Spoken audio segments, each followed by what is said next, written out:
کیونکہ شریعت کی بات ہے، مجھے کہنے میں کوئی بیر نہیں ہے۔ لوگوں کو سمجھایا جاتا ہے کہ بھئی فضول خرچی نہ کرو، شادی میں پٹاخے نہ چھوڑو اور شادیوں میں فضول خرچی نہ کرو، تو کیا جواب دیا جاتا ہے؟ پیسہ ہم اپنا خرچ کر رہے ہیں، تمہارا کیا جا رہا ہے؟ دولت ہماری خرچ ہو رہی ہے۔ ان علماؤں کو کیا پڑی ہے کہ ہمارے پیچھے پڑ گئے ہیں؟ میں یہ بات کہنا چاہتا ہوں، اگر تمہارے اندر دولت کا نشہ ہے، اللہ نے تمہیں دولت سے نوازا ہے، تھوڑا پیسہ اور خرچ کرو،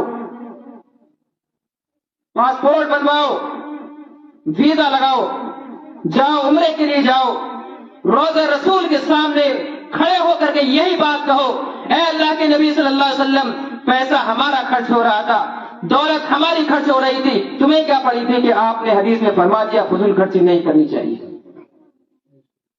کیا آپ یہ ہمت رکھتے ہیں روضہ رسول کے سامنے کھڑے ہو کر کے اللہ کے نبی صلی اللہ علیہ وسلم سے یہ بات کہہ سکے؟ قرآن میں اللہ نے فرمایا ان المبذرین کانوا اخوان الشیاطین، فضول خرچی کرنے والے شیطان کے بھائی ہیں۔ جو لوگ علماؤں کو تانا دیتے ہیں کہ ان علماؤں کو کیا پڑی ہے، دولت ہماری خرچ ہو رہی ہے، میں ان سے کہنا چاہتا ہوں، جاؤ اللہ کے سامنے کھڑے ہو کر کے کہو کہ اللہ پیسہ ہمارا خرچ ہو رہا تھا، دولت ہماری خرچ ہو رہی تھی، وقت ہمارا خرچ ہو رہا تھا، تو نے قرآن میں کیوں کہہ دیا کہ فضول خرچ کرنے والے شیطان کے بھائی؟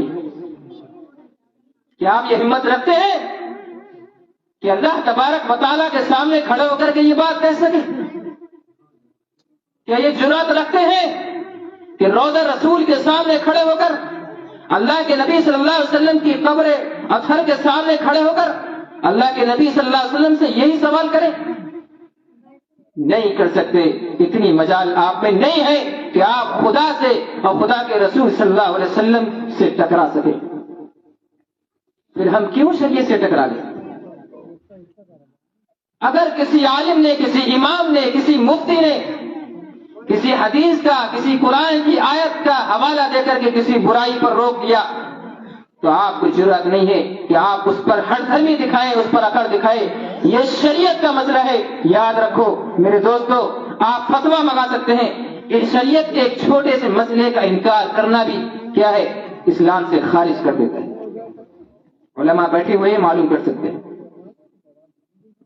سنت پر عمل نہ کرتے ہیں، نہ کریں، سستی ہے، کاہلی ہے، لیکن اگر آپ نے ایک سنت کا مذاق اڑا دیا، سنت کا انکار کر دیا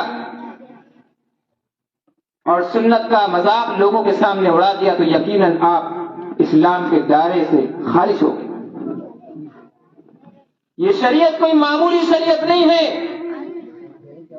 یہ قرآن جو نازل ہوا ہے یہ کوئی معمولی قرآن نہیں ہے، یہ وہ قرآن ہے جس نے غیر مسلموں کو بھی ہدایت کا راستہ دیا ہے اور دنیا کے ساز و سامان دیے ہیں۔